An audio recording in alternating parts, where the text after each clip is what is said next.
Pelajaran kelima ya yang gue ambil dan ini juga jadi pedoman hidup gue adalah investasi terbaik adalah investasi di diri lu sendiri. Warren Buffett tuh sangat terkenal dengan kata-kata ini. The best investment you can make is in yourself. Nggak ada yang bisa ngambil dari lu. Dia selalu aktif untuk berinvestasi di diri sendiri. Jadi Warren Buffett tuh pernah beli kelas dulu. Kelasnya namanya Dale Carnegie. Di mana di situ dia belajar untuk gimana caranya public speaking. Dan itu jadi salah satu investasi terbesar di hidupnya. Yang dia bilang, return-nya paling besar. Dia bisa jadi bawain annual letter-nya Berkshire Hathaway, dia bisa bawa shareholder meeting-nya, dia bisa ketemu-ketemu orang dengan pede, dia bisa ngomong di kongres karena beli kelas itu.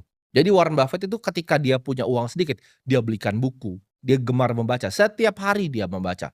Dia never ending learner ya, jadi hidupnya itu adalah lifelong learning. Kayak gue sampai sekarang, gue tidak pernah stop untuk belajar gitu. Gue lihat, oke apa yang sedang ada di market, dia baca semua annual letter orang-orang lain ya. Gue lihat nih, oh di Cina ini ada apa, oke. Adakah saingannya BYD? Oh ada perusahaan baru gitu kan, tadi gue baru baca tadi pagi namanya XPeng gitu kan. Kira-kira apa sih gitu, dunia ini berkembang ke mana? Berita itu gue baca semua, gue telan semua ya.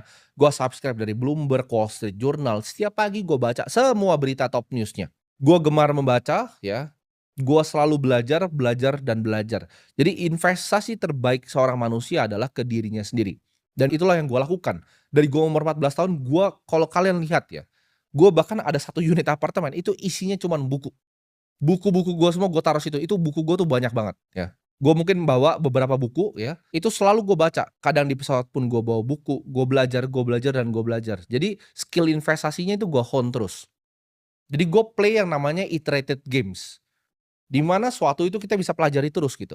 Karena investasi adalah sebuah skill sampai nanti gue umur 70, 80 ya, kalau diberkati gue masih hidup panjang, itu gue masih bisa main terus gamenya dan masih bisa belajar terus. Jadi jangan pernah jadi orang yang merasa ilmu itu udah cukup. Cari ilmu sampai kemanapun. Gue bahkan sampai artikel-artikel bahasa Mandarin pun gue telan gitu loh.